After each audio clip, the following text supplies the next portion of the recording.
Hello students, welcome to live tutorial. इसके पहले हमने कैलकुलेशन ऑफ द रेशियो किया था। अब हम करते हैं गुडविल। गुडविल क्या है? ये मीनिंग ऑफ गुडविल। गुडविल एक फेम होता है, एक रेपुटेशन होता है, जैसा आपके सामने लिखा भी है। Goodwill is the benefit, name, fame, reputation, image of the business which ultimately help business to earn more profit.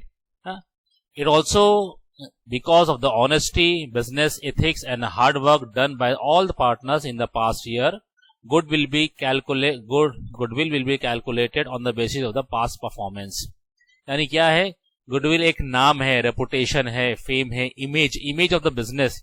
जैसे हमने कुछ गुडविल होता है, नाम से चीज बिकती है, कंपनी का कोई ब्रांड है, वो यह हो सकता है कंपनी की ऑनेस्टी, उससे भी गुडविल बनती है। लोगों का भरोसा उसके ऊपर आ जाए, यानी भरोसा, ऑनेस्टी से ईमानदार है बिजनेस के पार्टनर्स, तो लोगों का भरोसा जीते हुए हैं। और हार्डवर्क है, पार्टनर्स करते हैं, इससे क्या ये भरोसा लोगों को जीतते हैं, उनका धंधा चलता है नाम के ऊपर, तो उसको बोलते हैं गुडविल। गुडविल क्या है? एक फेम है, रेपुटेशन है, इमेज ऑफ द बिजनेस। फिर ये कैलकुलेशन कैसे होता है? गुडविल को हम कैलकुलेट कैसे करते हैं? पहला मेथड दिया हुआ है आपको, एवरेज प्रॉफिट मेथड। यानी इसके अंदर आपको प्रॉफिट 4-5 साल के दिए रहेंगे, या उसमें से लॉस भी होगा, प्रॉफिट भी होगा, तो हमको प्रॉफिट ऐड कर लेना है, लॉस को माइनस कर देना है, उसको जितने साल का रहेगा डिवाइड बाई उतने साल से कर देना है, आपको एवरेज प्रॉफिट मेथड मिल जाएगा। इसे लिखा भी है, under this method goodwill is calculated on the average basis of the past number of the years of the profit. It is assumed that the firms will maintain average profit for the next certain years also. So the goodwill is calculated on the basis of the certain numbers of year purchase of average profit. Goodwill can be calculated as per the method by following steps. यानी अब ये steps दिखाया है कैसे करना है। जैसे देखो, फॉर एग्जांपल ये आपको दिया हुआ है, profit and losses for the last 4 year as a follows. देखो 2016 का, 17 का, 18 का, 19 का, यानी 4 साल का आपको प्रॉफिट दिया हुआ है। उसमें देखो एक लॉस भी है, तो हमने क्या किया, पहले प्रॉफिट को हम ऐड कर लेंगे।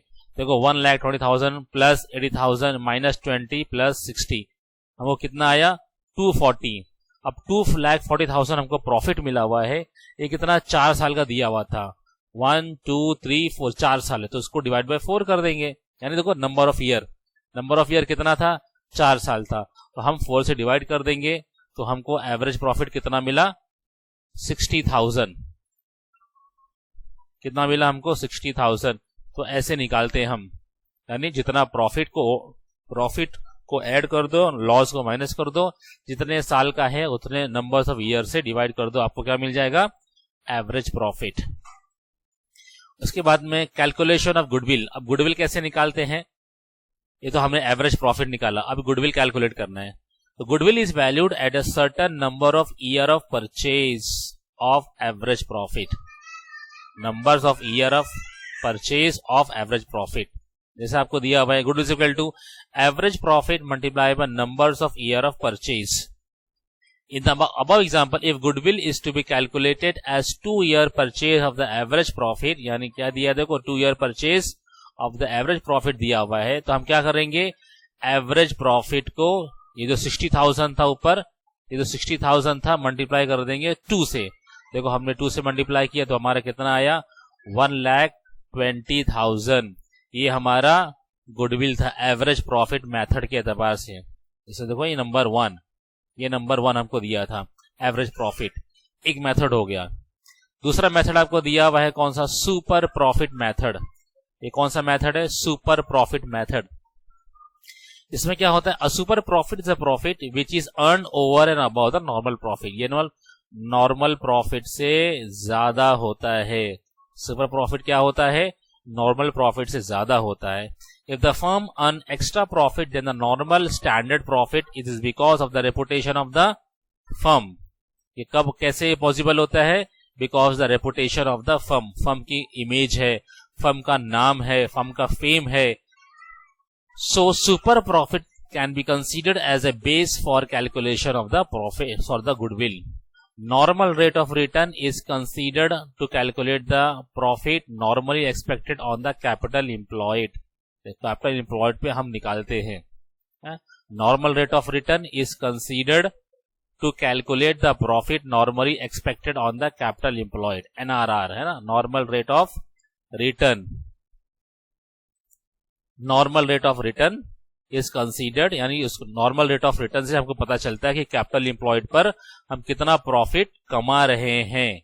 अब कैसे कैलकुलेशन होता है? अच्छा, नॉर्मल रेट ऑफ रिटर्न क्या होता है, यानी परसेंटेज टर्म को हमको दिया रहा, जैसे 20% हमारा कैपिटल एम्प्लॉयड है 20 लाख, तो 20% हम उस पर कमा रहे हैं प्रॉफिट, या 15% या 10%।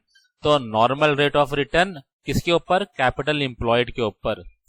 देखिए आपको यहाँ पे दिया हुआ है नॉर्मल रेट ऑफ रिटर्न, यहाँ पे एग्जांपल दिया है। देखिए, find the value of the goodwill from the following information by using super profit method. Goodwill निकालना है किससे? सुपर प्रॉफिट मेथड से निकालना है। देखो 1 2 3 4 5 ईयर आपको दिया हुआ है। 14 में प्रॉफिट है, प्रॉफिट है, प्रॉफिट है, फिर लॉस है, फिर प्रॉफिट है, यानी आपको प्रॉफिट भी दिया है 4 साल का और 1 साल का लॉस है। दूसरा दिया है आपको capital employed is 3,50,000, normal rate of return is 12% दिया हुआ है आपको, और goodwill is to be valued at 2% purchase of the super profit. आपको 3 चीज दी हुई है। पहले हमको एवरेज प्रॉफिट दो, जैसा हमने पहले निकाला था। एवरेज प्रॉफिट कैसे होता है, ये सबको ऐड कर लो, 80,000, 95,000 प्लस 1,10,000 माइनस 40,000 प्लस 85,000। इसको हमने देखो यहाँ पे ऐड कर लिया है। कितना साल था? 1 2 3 4 5 ईयर, तो हमने 5 से डिवाइड कर दिया, तो हमारा एवरेज प्रॉफिट कितना आया? 66,000 हमारा एवरेज प्रॉफिट आया। अच्छा, अब कैलकुलेशन नॉर्मल प्रॉफिट कैसे करेंगे? हमारा जो कैलकुलेशन है नॉर्मल प्रॉफिट, यानी कितना प्रॉफिट हमारा हमने कमाया, तो हमारा क्या होगा? कैपिटल एम्प्लॉयड पे हमने ऊपर हमने देखा था कौन सा, ये normal rate of return capital employed पे। तो नॉर्मल रेट ऑफ रिटर्न कितना है? 12%। ये 12% है, और ये कैपिटल एम्प्लॉयड कितना है? हमारा प्रोजेक्ट में पैसा लगा हुआ, हमने पैसा लगाया 3,50,000, तो 3,50,000 के ऊपर 12%, तो कितना निकलेगा हमारा? देखो 42,000। तो नॉर्मल रेट ऑफ रिटर्न आया 42,000 और हमारा एवरेज प्रॉफिट आया 66,000। तो हमने देखा सुपर प्रॉफिट मेथड क्या होता है? एवरेज प्रॉफिट मेथड में से नॉर्मल प्रॉफिट माइनस किया जाता है, जो बैलेंस आएगा उसको हम क्या बोलते हैं? Super profit. सुपर प्रॉफिट मतलब नॉर्मल प्रॉफिट से ज्यादा। सुपर प्रॉफिट मतलब नॉर्मल प्रॉफिट से ज्यादा जो हम कमाएंगे वो सुपर प्रॉफिट आता है। It is due to goodwill, good image of the business, है ना, बहुत सारे उसके अंदर फैक्टर्स होते हैं। तो हमारा 24,000 जो आया है वो सुपर प्रॉफिट आया है। अब गुडविल निकालना है, calculation of goodwill, super profit multiply by number of year of purchase. तो हमारा number of year of purchase कितना था? देखो यहाँ पे 2%, 2 ईयर ऑफ परचेज था, तो हमारा सुपर प्रॉफिट को मल्टीप्लाई कर देंगे 2 से। देखो सुपर प्रॉफिट को हमने मल्टीप्लाई किया number of year of purchase, तो 24,000 मल्टीप्लाई बाय 2 कितना है? 48,000 हमारा गुडविल आया। हम 2 चीज हमने देखा, एक सुपर प्रॉफिट मेथड से गुडविल कैसे निकालते हैं, दूसरा सुपर प्रॉफिट मेथड से गुडविल कैसे निकालते हैं हमने देखा। फिर उसके बाद में हम ट्रीटमेंट ऑफ गुडविल। अच्छा, गुडविल की ट्रीटमेंट कैसे होती है? बुक्स ऑफ अकाउंट में गुडविल की ट्रीटमेंट कैसे होती है? Unlike other asset, goodwill is also treated as a time of recognition of the firm. Goodwill जैसे अदर असेट को हम ट्रीट करते हैं, वैसे गुडविल को भी हम ट्रीट करते हैं separately. Reconstitution of the firm. There are 2 methods of recording goodwill in the books accounts while admitting new partners in the firm. अब गुडविल को बुक्स ऑफ अकाउंट में जब न्यू पार्टनर्स आता है तो 2 तरीके से हम रिकॉर्ड कर सकते हैं। पहला तरीका क्या है? पहला प्रीमियम मेथड। अब प्रीमियम मेथड क्या होता है? Under this method new partners bring his share of the goodwill in cash और काइंड। देखो गुडविल जो है वो कैश में भी आ सकती है और काइंड में भी आ सकती है, मतलब असेट।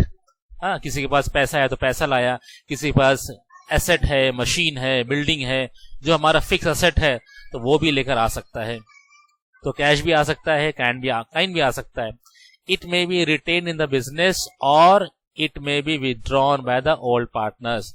ये इसको हम बुक में बिजनेस में रिटेन भी कर सकते हैं और इसको हम विथड्रॉ भी कर सकते हैं bye the old partners. Depends, जो क्वेश्चन में दिया रहेगा वैसा हमको करना पड़ेगा। तो गुडविल को हम रिटेन भी कर सकते हैं और विथड्रॉन भी कर सकते हैं। दो पॉसिबिलिटीज है।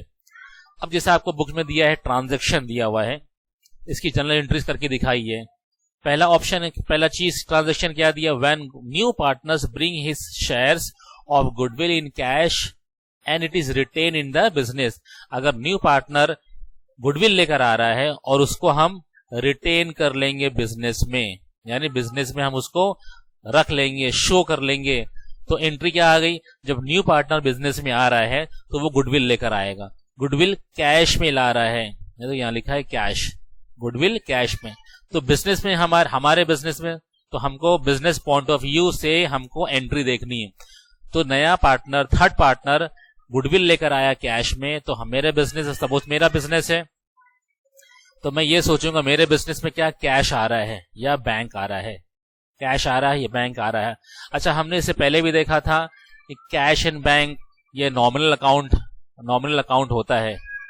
तो हमने क्या देखा था, ये हमारा, पहले हमको ये समझ में आना चाहिए कि ये कैश किस का क्लासिफिकेशन क्या होता है, कैश बैंक का क्लासिफिकेशन क्या होता है, गुडविल का क्लासिफिकेशन क्या होता है, ये कौन से अकाउंट में जाएगा, या रियल अकाउंट है या पर्सनल अकाउंट है या नॉमिनल अकाउंट है। इसके लिए पहले आपको, इससे पहले लेक्चर में भी मैंने आपको एक्सप्लेन किया था, जिसका मैंने डिस्क्रिप्शन में लिंक दे दिया है, आप वो वीडियो में जाके आप देख सकते हैं।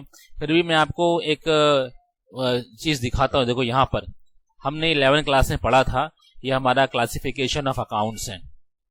ये हमारा, अब देखो इसमें पर्सनल अकाउंट है, रियल अकाउंट है, नॉमिनल अकाउंट, ये मेन अकाउंट है।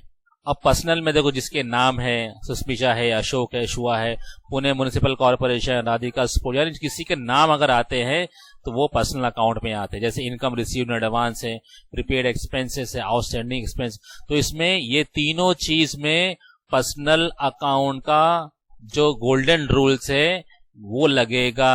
गोल्डन रूल्स क्या है, पर्सनल अकाउंट का क्या आता है, debit what comes in, sorry, debit the receiver, credit the giver. ये कौन पर्सनल अकाउंट कहता है, debit the receiver, credit the giver. अब दूसरा जो रियल अकाउंट में क्या आता है, टेंजिबल एसेट भी आते हैं और इनटेंजिबल एसेट भी आते हैं। अब टेंजिबल में क्या है, कंप्यूटर आता है, कैश आता है, बैंक आता है, मशीनरी आती है। इनटेंजिबल में क्या है, गुडविल आती है, पेटेंट आता है, कॉपीराइट आता है, बहुत सारी चीज आती है और भी बुक्स में आपको दिया, वहां पे देख सकते हैं। फिर आपको नॉमिनल में क्या आता है, देखिए एक्सपेंसेस एंड लॉसेस आते हैं, जैसे स्टेशनरी आती है, परचेज आता है, एडवर्टीजमेंट आता है और इंटरेस्ट रिसीव्ड आता है, डिस्काउंट रिसीव्ड आता है, सेल्स आता है। तो ये सारी चीज आपको दी हुई है यहाँ पर। तो ये सारी चीज आप देखो, इसमें golden rules of debit and credit ये आपको दिया हुआ है। तो गोल्डन रूल क्या कहता है, पर्सनल अकाउंट का debit the receiver, credit the giver. Debit उसको करो जो रिसीव हुआ है, क्रेडिट उसको करो जो देने वाला है। रियल अकाउंट का गोल्डन प्रिंसिपल क्या कहता है, डेबिट व्हाट कम्स इन और क्रेडिट व्हाट गोज आउट। फिर नॉमिनल अकाउंट का क्या कहता है, डेबिट उसको करो all expenses and losses, debit all expenses and losses, credit all incomes and gains. तो ये हमने देखा, तो ये हमने इसका डिस्क्रिप्शन, हाँ वीडियो का लिंक मैंने डिस्क्रिप्शन में लगा दिया है, आप उसको देख सकते हैं पूरा वीडियो। तो हमारा ये कैश एंड बैंक क्या है, रियल अकाउंट है। रियल अकाउंट का गोल्डन प्रिंसिपल क्या होता है, डेबिट व्हाट कम्स इन, जो बिजनेस में आया उसको डेबिट करो। तो बिजनेस में क्या आया, cash and bank, cash and bank. और गुडविल हो गया क्रेडिट। गुडविल क्यों क्रेडिट हुआ, थी गुडविल का पैसा है ना, गुडविल देने वाला है, गुडविल का पैसा हमारे पास आया है। तो पैसा कहां से आया है, गुडविल से आया है। अब इसमें एक ये नरेशन है। नरेशन क्या है, beings goodwill brought in by new partners. New partners क्या है, गुडविल लेकर आया है। ये गुडविल लाने की एंट्री है। ये नरेशन में हमको ये लिखना पड़ता है, मैंने पहले भी आपको बताया था। दूसरा, अब ये तो गुडविल लेकर आया। अब दूसरा यहाँ पे एंड मतलब और, it is retain in the business, business में रिटेन कर लिया। रिटेन मतलब पार्टनर्स करंट अकाउंट में या कैपिटल अकाउंट में हमको क्रेडिट साइड दिखाना पड़ेगा।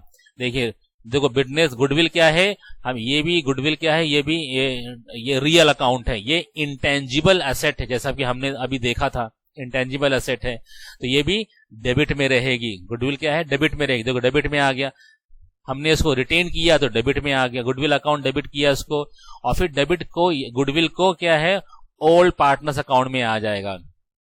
टू ओल्ड पार्टनर यानी पुराने जो हमारे पार्टनर्स थे उनको शेयर यानी सेक्रीफाई रेशियो में बांट लेंगे। देखो लिखा भी goods being goods distributed amongst old partners, यानी थर्ड पार्टनर ने लेकर आया गुडविल और ओल्ड पार्टनर्स ने उस गुडविल को आपस में सेक्रीफाइंग रेशियो में बांट लिया। अभी सेक्रीफाई रेशियो किया हमने, इससे पहले वाले लेक्चर में कैलकुलेशन किया था।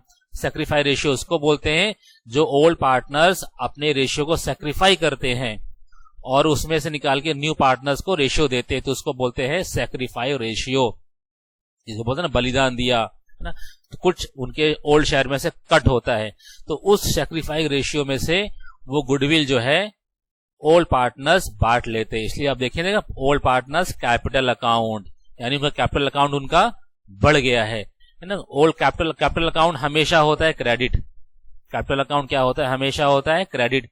इसलिए हमने डेबिट कब करते हैं और क्रेडिट कब करते हैं, इसके लिए मैंने एक लिंक और आपके डिस्क्रिप्शन में दिया हुआ है, उसको मैथमेटिक्स से मैंने कंपेयर किया है। जैसे मैथ्स में माइनस प्लस होता है, जैसे मैथ्स माइनस प्लस होता है, वैसे एक अकाउंट के अंदर डेबिट एंड क्रेडिट होता है।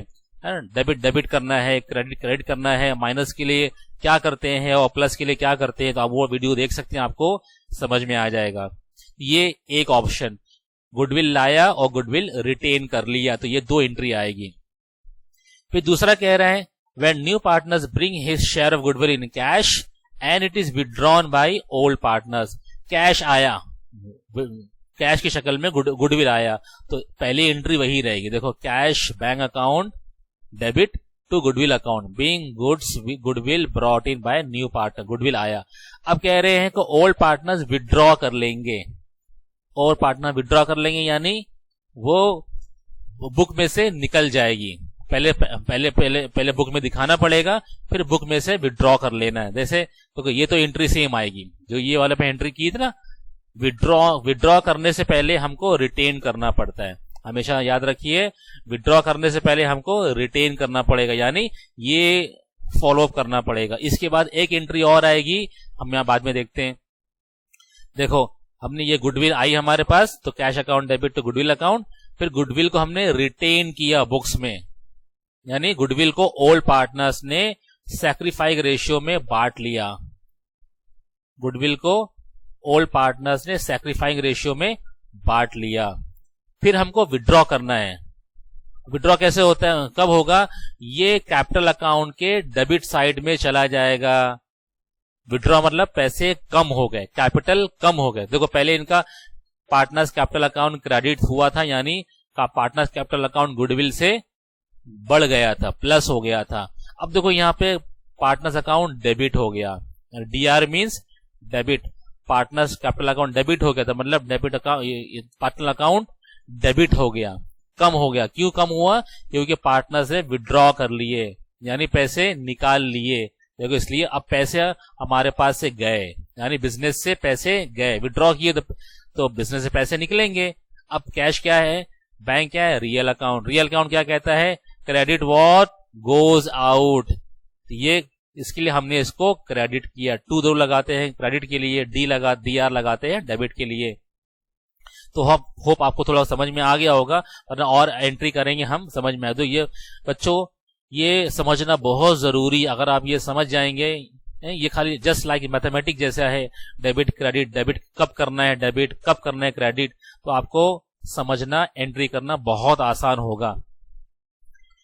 फिर ये क्या है, थर्ड ऑप्शन दिया, when new partners bring his share of goodwill in cash and it is paid to the old partners privately pay किया है, तो हमसे उससे क्या मतलब है, कोई एंट्री बुक्स में नहीं आएगी, वो प्राइवेटली दिया हुआ है, बुक्स में कोई एंट्री नहीं आएगी। दूसरा वैल्यूएशन मेथड। अब ये वैल्यूएशन मेथड क्या है? अब वैल्यूएशन मेथड के अंदर क्या कह रही है? Under this method new partner does not bring his share of goodwill, यानी अपनी गुडविल जो है वो लाता नहीं है। कौन से मेथड के अंदर? वैल्यूएशन मेथड के अंदर पार्टनर्स गुडविल नहीं लाता है। So old partner measure the goodwill of the firm and then it is raised in the books of the firm at the time of admission of partners। यानी ये method के अंदर new partner goodwill नहीं लाता है तो old partner क्या करते हैं? फर्म का गुडविल कैलकुलेट करके उसको रेज करते हैं बुक्स में। फर्म का गुडविल निकालते हैं, उसको बुक में रेज करते हैं जब पार्टनर्स एडमिट होता है एज ए न्यू पार्टनर। अब उसमें कुछ ऑप्शंस हैं। देखो पहला option, when a new partner does not bring his share of goodwill in cash and it is raised in the books of account। अगर पहले पार्टनर ने, जब पार्टनर जो एडमिट हुआ, partner admitting partner for example partner 3, partner C जो आ रहा है वो कैश लेके नहीं आया है, लेकिन वो it is raise in the books of account, goodwill को जो है रेज करना बुक्स ऑफ अकाउंट में। तो अब इसमें क्या होगा? देखिए हम रेस कर रहे हैं, तो देखो रेस कर रहे हैं मतलब बुक में आपको शो करना पड़ेगा। गुडविल क्या है? गुडविल आपका रियल अकाउंट है। रियल अकाउंट क्या कहता है? रियल हमेशा डेबिट।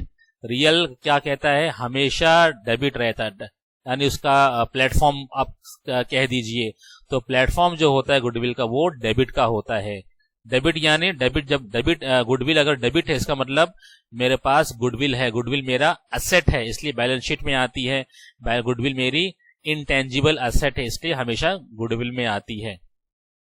अब ये गुडविल आई, मैंने ओल्ड पार्टनर्स में आपस में रेस कर ली, यानी उनका पार्टनर्स कैपिटल अकाउंट बढ़ गया। देखो ये ओल्ड रेशियो में, देखो दोनों में फर्क था। पहले यहां पे क्या था? ये वाले मेथड में यहाँ पे सैक्रिफाइंग रेशियो में बांटा, यहाँ पे सैक्रिफाई रेशियो में बांटा। कौन सा? प्रीमियम मेथड में। लेकिन यहां पर दूसरे मेथड में, वैल्यूएशन मेथड में क्या होगा? ओल्ड रेशियो में बांट लेंगे। गुडविल तो बटेगा है ना, लेकिन old partners capital ratio, old partner ratio में बटेगा। फिर goodwill will appear in the new balance sheet on the asset side. क्यों? मैंने रेस किया है, रेस किया है मतलब शो किया है, शो किया है तो करंट ईयर की बैलेंस शीट में गुडविल शो होगा। और ये जो ओल्ड पार्टनर जो आपस में बांट लेंगे वो ओल्ड रेशियो में बांटेंगे। कौन से मेथड में? वैल्यूएशन ऑफ मेथड में। तो सेकंड ऑप्शन आपको दिया है when goodwill is raised and return of, यानी गुडविल को रेज भी किया है, बुक में दिखाया भी है और उसको विड्रॉ भी कर लिया, राइट ऑफ भी कर लिया है ना, राइट ऑफ। तो पहले हम रेज वाली करेंगे, मतलब ये वाली एंट्री पास करेंगे, ये रेज वाली एंट्री है जो हमने यहां पे देखा था। फिर इसको राइट ऑफ कर देंगे। राइट ऑफ मतलब बुक में से गुडविल को खत्म कर देंगे। इसे देखो गुडविल को हम खत्म करेंगे। देखो गुडविल यहां पर आया, क्रेडिट में आ गया। हमारा गुडविल हमेशा डेबिट में होता है, इसलिए अगर गुडविल हम कैंसिल कर रहे हैं तो ये गुडविल क्रेडिट में आ गया। ये गुडविल का पैसा पार्टनर्स कैपिटल अकाउंट में आया था, देखो ये क्रेडिट था, हमने इसको डेबिट कर दिया। देखो ये डेबिट कर दिया इसको, तो पैसे हमारे पार्टनर्स कैपिटल अकाउंट में से निकल गए। देखो ये क्रेडिट था, ये डेबिट हो गया, ये आपस में माइनस हो गया। डेबिट क्रेडिट हमेशा कैंसिल होता है। Same account same valuation, same account होगा, डेबिट क्रेडिट अपोजिट साइड, तो कैंसिल हो जाता है। देखो गुडविल डेबिट था, गुडविल क्रेडिट था, तो कैंसिल हो गया। लेकिन फर्क ये है जब हम राइट ऑफ करेंगे तो न्यू रेशियो में आएगा और ऑल पार्टनर्स में आएगा। ठीक है बेटा, अगर हम गुडविल रेस करेंगे तो सिर्फ ओल्ड पार्टनर्स ओल्ड रेशियो में बांटेंगे। ओल्ड पार्टनर्स तो जाहिर सी बात है ओल्ड रेशियो में बटेगा। और जब राइट ऑफ करेंगे यानी बुक्स में से निकाल देंगे, उसको राइट ऑफ कर देंगे, तो सबको मिलेगा। क्यों? ये सबकी फर्म की चीज थी तो सबको मिलेगा, इसलिए ऑल पार्टनर्स कैपिटल ऑल आएगा तो मतलब न्यू रेशियो अप्लाई हो जाएगा। तो न्यू रेशियो में ऑल पार्टनर्स को हम बांट देंगे। देखो goodwill will not appear in the new balance sheet. क्यों? राइट ऑफ कर दिए तो गुडविल कहां से बचेगी? गुडविल खत्म हो गई, अब बैलेंस शीट में नहीं आएगी। ये when goodwill already appears in the books in the firm in balance sheet, अगर हमारे पास goodwill पहले से ही है, तो in such a case if the goodwill is revalued, the difference between revalued of the goodwill and book value is transferred to the old partners account or revaluation account. देखिए यहाँ पे कह रहा है कि अगर आपको पहले से गुडविल दी हुई है, पहले से गुडविल आपको दी हुई है, तो अब उसमें अगर कोई डिफरेंस आएगा, जैसे रिवैल्यूएशन होता है ना, रिवैल्यूएशन होता है और रिवैल्यूएशन वैल्यू ऑफ गुडविल और बुक वैल्यू ऑफ गुडविल, अब उसमें कोई फर्क अगर आ रहा है तो इसको हम ट्रांसफर कहां करेंगे, ओल्ड पार्टनर्स कैपिटल अकाउंट में और रिवैल्यूएशन अकाउंट में. कहां ट्रांसफर करेंगे, ओल्ड पार्टनर्स कैपिटल अकाउंट में और या रिवैल्यूएशन अकाउंट में. हम आगे इसको प्रैक्टिकल करेंगे तो हमको और समझ में आएगा. फिर revaluation of asset and liabilities. अब असेट एंड लायबिलिटीज को रिवैल्यू कैसे करेंगे, असेट एंड लायबिलिटी को रिवैल्यूड कैसे करेंगे. एक रिवैल्यूएशन यानी कोई बुक वैल्यू और उसकी रीवैल्यू अगर आएगी तो उसमें हमको, जैसा हम थोड़ा पढ़ लेते हैं, the value of the asset shown in the balance sheet may be different from the market value. Balance sheet की वैल्यू और मार्केट वैल्यू की में डिफरेंट होगा. सो द इंक्रीज और the decrease in the value at the time of admission of the new partners belong to the old partners. यानी कोई अगर ज्यादा पार्टनर एडमिट होने से पहले जो अगर हमारा इंक्रीमेंट या बढ़ोतरी या इंक्रीज हुआ है, वो किसकी चीज है, वो ओल्ड पार्टनर्स की है. वो किसकी है, ओल्ड पार्टनर्स की चीज है. वो न्यू पार्टनर का वो नहीं मिलेगा. The new partners has no right over such past profit. Also he should not suffer due to loss on revaluation of the asset. यानी जब इसको कोई हक नहीं है पास्ट प्रॉफिट में, तो इसको जब लॉस होगा रिवैल्यूएशन में है ना, ऑल्सो ही शुड नॉट सफर, यानी वो उसको सफर भी नहीं होना चाहिए जब रिवैल्यूएशन में लॉस आएगा. Same way there may be unrecorded asset और unrecorded liability at the time of the admission. कुछ चीजें ऐसी भी होती है, पॉसिबिलिटीज है, असेट है जो अनरिकॉर्डेड है, हमने रिकॉर्ड नहीं कर पाए, या अनरिकॉर्डेड लायबिलिटी भी हो सकती है eight the time of admission. It should be shown in the books before admitting the new partner. Such adjustment of the value of the asset and liability is called revaluation of the assets and liabilities. यानी हम third partner, new partners को आने से पहले हम सब चीज को एडजस्टमेंट कर लेते हैं. जो रिकॉर्डेड नहीं है उसको रिकॉर्ड कर लो, जो छूट गया है उसको ऐड कर लो. तो हम उसको adjustment of the value of the asset and liabilities called revaluation of the asset and liabilities. Asset and liabilities की वैल्यू को हम रीवैल्यू करते हैं before entry of the new partners, ताकि सारी चीज हमारे सामने आ जाए. At the time of the reconstruction of the firm, asset and liabilities of the firm are revalued. देखो, रिकंस्टिट्यूशन ऑफ द फर्म, यानी रिकंस्ट्रक्शन में क्या होता है, पहले असेट एंड लायबिलिटीज रीवैल्यू होती है. क्या होती है, असेट एंड लायबिलिटी जो हमारी फर्म की है, बिजनेस की, वो रीवैल्यू होती है, वापस से न्यू वैल्यू उसकी होती है, वापस से वैल्यूएशन इसकी होती है. The change mode in the value of the asset and liabilities are recorded in the revaluation account और profit and loss adjustment account. Revaluation account और profit and loss adjustment account. The change mode in the value of the asset and liabilities, कोई भी अगर changes हो गया, अगर asset मेरा value कम हो गई, रिवैल्यू मेरी कम हो गई या ज्यादा हो गई, एसेट का लायबिलिटी कम हो गया या ज्यादा हो गया, जिसको हम कहां रिकॉर्ड करते हैं, रिवैल्यूएशन अकाउंट में या profit and loss adjustment account. Revaluation account और profit and loss adjustment account. After recording the increase or the decrease in the asset and the liabilities in the loss or gain or the loss on the revaluation is transferred to partners capital account. इसके बाद में सब चीज हम कहां transfer करते हैं, partners capital account in their old profit sharing ratio. जो हमारा इंक्रीज होता है, जो हमारा इंक्रीज होगा, जो हमारा डिक्रीज होगा असेट एंड लायबिलिटीज में, या अगर गेन होगा या लॉस होगा, तो वो ऑन रिवैल्यूएशन वो कहां ट्रांसफर करते हैं, partners, old partners current account में हम ट्रांसफर करते हैं। कौन से रेशियो में? ओल्ड प्रॉफिट शेयरिंग रेशियो, क्योंकि उन्हीं की चीज है ओल्ड पार्टनर्स की, तो ओल्ड शेयरिंग प्रॉफिट में ही जाएगा, ओल्ड पीएसआर में जाएगा, प्रॉफिट शेयरिंग रेशियो में जाएगा। फिर रिवैल्यूएशन असेट और प्रॉफिट और loss adjustment account is a nominal account. ये क्या है? नॉमिनल अकाउंट है। रिवैल्यूएशन अकाउंट और प्रॉफिट एंड लॉस अकाउंट क्या है? Nominal account. नॉमिनल अकाउंट हमने क्या देखा था? हाँ, जिसमें सारे एक्सपेंसेस आते हैं, सारे लॉस आते हैं, सारे गेन्स आते हैं। हाँ, तो अगर आपका कोई परचेज है, एक्सपेंडिचर है, या एक्सपेंसेस है, या इनकम है, या गेन है, लॉस है, तो सारी चीज कहां आती है? नॉमिनल अकाउंट में। फिर उसके बाद में आपको जर्नल एंट्री दी हुई है। देखिए, मतलब इंक्रीमेंट, इंक्रीज और डिक्रीज असेट या लायबिलिटीज में होती तो हम क्या करते हैं?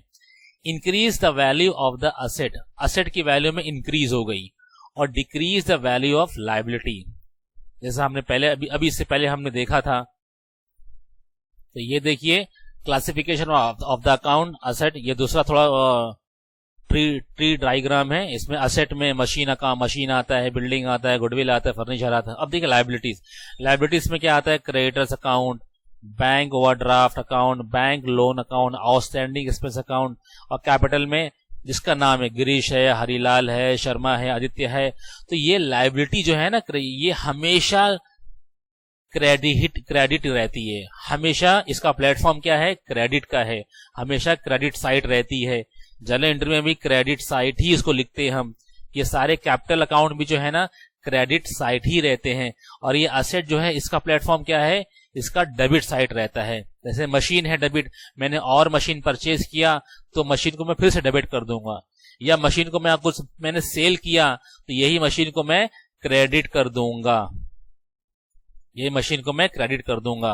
अब हम अपने देखिए, असेट में इंक्रीमेंट हुआ है, असेट बढ़ा है, तो असेट को मैं और डेबिट कर दूंगा, तो मतलब मेरा असेट और डेबिट कर दूंगा तो मेरा असेट और बढ़ जाएगा। देखिए, decrease the value of liability, liability की वैल्यू में क्या हुआ? डिक्रीज हुआ है ना। इसलिए देखो, हमने लायबिलिटी को भी डिक्रीज डेबिट में किया है, लायबिलिटी को भी हमने डेबिट में किया, तो मेरी लायबिलिटी कम हो गई। अगर मैं इसको क्रेडिट में लिखता तो मेरी लायबिलिटी और बढ़ जाती, मेरी लायबिलिटी डिक्रीज हो गई है। ठीक है, असेट जितनी बार इंक्रीज होता रहेगा उतनी बार डेबिट होता रहेगा, और लायबिलिटी हमेशा होती है क्रेडिट साइड, लेकिन डिक्रीज हो गई है इसलिए डेबिट साइड में आ गई है। तो हमने दो को डेबिट किया। अब ये चीज कहां चली जाएगी? रिवैल्यूएशन अकाउंट और profit and loss adjustment account. ये जो इंक्रीज डिक्रीज हुआ है, फायदा नुकसान जो हुआ है, ये रिवैल्यूएशन अकाउंट या profit and loss adjustment account में जाएगा। क्यों? ये नॉमिनल अकाउंट है। क्या बेटा? ये हमारा नॉमिनल अकाउंट है, इसलिए जितने भी फायदे और नुकसान कहां जाएंगे? रिवैल्यूएशन अकाउंट या profit and loss adjustment account. फिर दूसरा, decrease in the value of asset and increase in the value of liability. यानी अब डिक्रीज, मेरी असेट जो है डिक्रीज हो गई है, असेट जो है मेरी डिक्रीज हो गई है। तो जब मेरी इंक्रीज थी तो मैंने यहां पर डेबिट कर दिया था, अब डिक्रीज हो गई, मेरा असेट जो है घट गया है, माइनस हो गया है, तो मैं इसको कर दूंगा क्रेडिट। मैं इसको क्या करूंगा बेटा? क्रेडिट कर दूंगा। और फिर इंक्रीज इन द लायबिलिटी, मेरी लायबिलिटी बढ़ गई है। लायबिलिटी मेरा हमेशा क्रेडिट का प्लेटफॉर्म रहता है, अगर और बढ़ जाएगी तो मैं इसको और कर दूंगा क्रेडिट। देखो यहाँ पे मैंने क्रेडिट ही किया है, मतलब मेरे लायबिलिटी यहाँ बढ़ गई है, क्योंकि यहाँ पे मेरे लायबिलिटी घट गई थी, माइनस हो गई थी, इसलिए मैंने डेबिट में किया था। यहाँ मेरी लायबिलिटी बढ़ गई है तो ये देखो क्रेडिट साइड है। अब जो इसमें नुकसान फायदा होगा वो कहां ट्रांसफर होगा? रिवैल्यूएशन अकाउंट में, profit and loss adjustment account, because it is nominal account. Third, recording the unrecorded asset in the book of account. यानी कोई चीज अनरिकॉर्डेड असेट है उसको हमको रिकॉर्ड करना है, यानी कोई चीज है हमारे पास, हमने रिकॉर्ड नहीं किया तो मतलब बढ़ गई, अगर हम रिकॉर्ड करेंगे तो वो बढ़ जाएगी ना हमारे अकाउंट में। जैसे 10 लाख का था, 2 लाख की मैंने और परचेज है लेकिन रिकॉर्ड नहीं हुआ, तो जब मैं रिकॉर्ड कर दूंगा 2 लाख और प्लस हो जाएगा, तो 12 लाख का मेरे पास हो जाएगा। इसे देखो, असेट फिर से डेबिट हो गया है, असेट जो है फिर से डेबिट हो गया है। क्यों? एसेट मेरा बढ़ गया है। अब ये फायदा जब बढ़ गया तो मेरा फायदा हो गया, पहले वाले एग्जांपल में 2 लाख, ये 2 लाख कहां चला जाएगा? रिवैल्यूएशन अकाउंट में। ये मेरा फायदा हुआ है। वैसे creating new liabilities in the books, new liability को मैंने क्रिएट कर रहा हूं मैं, तो लायबिलिटी न्यू बनाना है, तो लायबिलिटी मेरी जब न्यू बनाऊंगा तो और मेरी लायबिलिटी बढ़ जाएगी। लायबिलिटी का प्लेटफॉर्म क्या है? क्रेडिट का होता है। जब मुझे और बढ़ाना है तो मैं देखो और मैं इसको क्रेडिट कर दिया लायबिलिटी को, मतलब मेरी लायबिलिटी और बढ़ गई है। इसका जो नुकसान कहां चला जाएगा? रिवैल्यूएशन अकाउंट में। फिर transfer of profit on revaluation, transfer of profit on revaluation to the old partners capital account. अब जो हमको प्रॉफिट आएगा तो हम ट्रांसफर कहां करेंगे? हम ट्रांसफर कहां करेंगे? ओल्ड पार्टनर्स कैपिटल अकाउंट में ट्रांसफर करेंगे। देखो जब प्रॉफिट होता है, यहां पे तो सिर्फ प्रॉफिट की, ट्रांसफर ऑफ प्रॉफिट की बात कर रहा है, तो ट्रांसफर ऑफ प्रॉफिट की बात कर रहा है, तो हम इसको ट्रांसफर करेंगे कैपिटल अकाउंट में। तो जाहिर सी बात है, प्रॉफिट है, सरप्लस है, तो हमारा कैपिटल और बढ़ जाएगा, हमारा पैसा और बढ़ जाएगा, क्योंकि प्रॉफिट हुआ है ना, ओल्ड कैपिटल अकाउंट में जुड़ जाएगा। इसलिए देखो ओल्ड पार्टनर्स कैपिटल अकाउंट हमारा क्रेडिट ही होता है, इसका प्लेटफॉर्म क्रेडिट का ही है। उसको मैंने और क्रेडिट किया तो और बढ़ गया, और रिवैल्यूएशन को डेबिट कर दिया, क्योंकि फायदा था ना, रिवैल्यूएशन को मैंने डेबिट कर दिया। फिर यहां पे मैं अब कर रहा हूं लॉस को ट्रांसफर। लॉस को ट्रांसफर करूंगा तो मेरा कैपिटल अकाउंट और माइनस हो जाएगा, पैसे मेरे कम हो जाएंगे। इसलिए देखो पार्टनर्स कैपिटल अकाउंट हमेशा क्रेडिट बैलेंस होता है। देखो मैंने यहाँ पे इसको डेबिट बैलेंस में डाल दिया, मेरा कैपिटल अकाउंट कम हो गया, पैसे कम हो गए, और रिवैल्यूएशन अकाउंट क्रेडिट हो गया। क्यों? ये लॉस था, ये लॉस था, इसलिए क्रेडिट में चला गया, है ना। तो ये हमने इसको सारी चीज ट्रांसफर किया है, और ये आपको उसके बाद देखो आपको एक फॉर्मेट दिया हुआ है, स्पेसिमेन दिया हुआ है ऑफ रिवैल्यूएशन अकाउंट और profit and loss adjustment account. ये पर्टिकुलर है, ये अमाउंट है, ये पर्टिकुलर है, अमाउंट है। अब देखो ये डेबिट साइड है, ये डेबिट साइड का अमाउंट देखो लिखा भी है, debit, DR means debit side और सीआर मींस क्रेडिट साइड। उल्टे हाथ पर डेबिट साइड होता है और सीधे हाथ पर क्रेडिट साइड होता है। अब इसमें उल्टे हाथ पर क्या आता है? देखो असेट लायबिलिटी, टू शुरू होता है 2 से और ये शुरू होता है 22 से। Asset account, liability account, old partners capital current account, हम देखो वही आएगा असेट अकाउंट। लेकिन कब आएगा? अगर असेट में डिक्रीज हुआ है। देखो यहाँ पे क्या है ना, डेबिट, डेबिट मतलब लॉस, लॉस आएगा यहां पर। देखो असेट में डिक्रीज हुआ है तो मेरा लॉस ही है ना। असेट मेरी 10 लाख की थी, अभी 8 लाख की बची, तो 2 लाख मेरा नुकसान हो गया, तो नुकसान डेबिट साइड में आएगा। एसेट मेरी डिक्रीज हो गई है। अब इंक्रीज इन लायबिलिटी, तो ये भी मेरा नुकसान है ना। जैसे मेरी लायबिलिटी पहले 8 लाख की थी, मतलब मुझे लायबिलिटी मतलब मुझे 8 लाख बाहर वाले को पे करना था, सेकंड पार्टी को।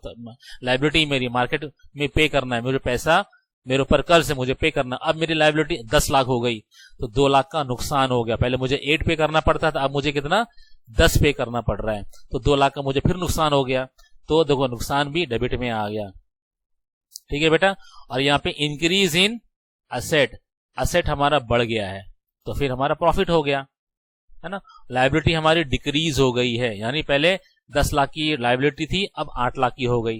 तो पहले 10 लाख पे करना पड़ रहा था मुझे, अब मुझे 8 लाख पे करना पड़ रहा है, तो 2 लाख का मुझे फायदा हो गया। तो नुकसान लॉस यहां होता है और फायदा प्रॉफिट यहां पे होता है रिवैल्यूएशन में, ठीक है। फिर ओल्ड पार्टनर्स कैपिटल करंट, जब प्रॉफिट आता है तो हम यहाँ प्रॉफिट यही होता है ना, इनकम ज्यादा होगी, प्रॉफिट ज्यादा होगा, तो जाहिर सी बात है यहाँ पर जैसा हमने ट्रेडिंग अकाउंट किया, प्रॉफिट लॉस अकाउंट किया, यहीं पे बैलेंस आएगा। यहाँ पे जो बैलेंस आएगा उसको हम क्या बोलते हैं? Old partners capital profit and revaluation account. ये प्रॉफिट आएगा, यहाँ पे प्रॉफिट आएगा जो कि ओल्ड पार्टनर्स कैपिटल में ट्रांसफर हो जाएगा। और यहाँ पे अगर इसका टोटल ज्यादा है, क्योंकि ये लॉस है, ये इनकम के टोटल कम है, तो यहाँ पर लॉस आएगा, और ये लॉस भी old partners capital current account में चला जाएगा। क्यों? ये लॉस है, तो लॉस या प्रॉफिट दोनों ट्रांसफर होंगे कहां? ओल्ड पार्टनर्स कैपिटल अकाउंट में। फिर इसके बाद में कुछ आपको जनरल एंट्रीज दी है। फिर ये हमको दिया हुआ adjustment of the accumulated profit and loss. ये जो एक्यूमुलेटेड प्रॉफिट एंड लॉस होता है उसका एडजस्टमेंट कैसे होता है ना, जैसा हमने देखा होगा रिजर्व था, रिजर्व होता है, जॉइंट लाइफ पॉलिसी होती है, जनरल रिजर्व होता है, रिजर्व फंड होता है, उसको हम यानी उसको बांट लेते हैं ओल्ड पार्टनर्स में। थोड़ा पढ़ लेते हैं। Accumulated profit is a profit earn by the old partners. ये क्या है? Profit earn by the old partners before admitting the new partners that may be in the form of undistributed profit, reserve fund, general fund, workman compensation fund, joint policy fund, joint policy reserve etcetera. The reserve on the liability side on the balance sheet. ये कहां होती है? सारी reserve कहां होती है? Balance sheet में liability side में होती है। कहां होती है बेटा? बैलेंस शीट में लायबिलिटी साइड होती है। Therefore transferred on the credit side of the partners capital account. तो हम इसको कहां ट्रांसफर करेंगे? पार्टनर्स कैपिटल अकाउंट में। कहां ट्रांसफर करेंगे? पार्टनर्स कैपिटल अकाउंट में। अब देखिए, any type of reserve accumulated profit, अगर मुझे ये प्रॉफिट है ना, प्रॉफिट मुझे ट्रांसफर करना पड़ रहा है, ये मेरा एक्यूमुलेटेड प्रॉफिट है, तो मैं एक्यूमुलेटेड प्रॉफिट में से सारा पैसा निकालकर कहां डाल रहा हूं मैं? Partners capital account. तो प्रॉफिट मेरा होता है क्रेडिट। प्रॉफिट हमेशा होगा मेरा क्रेडिट, लेकिन सारा पैसा मैंने निकाल लिया तो डेबिट हो गया। तो क्रेडिट मेरा प्रॉफिट है, डेबिट कर दिया तो माइनस हो गया। और ये प्रॉफिट में से पैसे निकलकर ये पैसे निकल, प्रॉफिट में से सारे पैसे निकलकर कहां आ गए? पार्टनर्स कैपिटल अकाउंट में। क्योंकि पार्टनर्स कैपिटल अकाउंट हमेशा होता है क्रेडिट। इसको और क्रेडिट करोगे तो और पैसा कैपिटल अकाउंट में आ जाएगा। ठीक है बेटा, तो इसको हमने डेबिट में कर दिया और पार्टनर्स कैपिटल अकाउंट में हमने ट्रांसफर कर दिया। अगर लॉस है, accumulated loss is the loss sustained by the old partners before admitting the new partners. It is undistributed loss. It appears on the asset side of the balance sheet, therefore transferred on the debit side of the partners capital account. ये कहां पर होती है? appear, it appear on the asset side of the balance sheet. अगर accumulated loss होगा तो कहां पे आता है ये? बैलेंस शीट की asset साइड में। तो हम इसको ट्रांसफर कर देंगे कहां? Debit side of partners capital account. Debit side of partners capital. For example, profit and loss, debit balance. अगर डेबिट बैलेंस में आपको प्रॉफिट एंड लॉस दिया हुआ है तो इसका मतलब वो लॉस है, या प्रीलिमिनरी एक्सपेंसेस। क्या? प्रीलिमिनरी एक्सपेंसेस हो, ये भी हमारा एक्सपेंस है। और प्रॉफिट एंड लॉस से डेबिट बैलेंस, ये भी हमारा लॉस है। तो हम लॉस को क्या करते हैं? इसको हम ट्रांसफर कर देंगे। देखो, लॉस हमेशा डेबिट साइड होता है, यहाँ पे मैंने क्रेडिट साइड कर दिया। अब मेरा एक्यूमुलेटेड लॉस खत्म हो गया। इसमें से लॉस निकलकर कहां आ गया? पार्टनर्स कैपिटल अकाउंट में। जब पार्टनर्स कैपिटल अकाउंट में हम ट्रांसफर करेंगे तो मेरा लॉस है ना, तो पैसे मेरे पार्टनर कैपिटल अकाउंट से कम हो जाएंगे। मैंने पहले कहा था पार्टनर्स कैपिटल अकाउंट हमेशा होता है क्रेडिट बैलेंस, तो मैंने इसको डेबिट बैलेंस, डेबिट में डाल दिया। देखो, डीआर डेबिट में डाल दिया तो मेरे पैसे जो है कैपिटल में से कम हो जाएंगे। होप करता हूं, आशा करता हूं आप लोगों को समझ में आया होगा। इसके बाद हम जब इलिस्ट्रेशन सॉल्व करेंगे तो आपको और समझ में आएगा धीरे धीरे करके।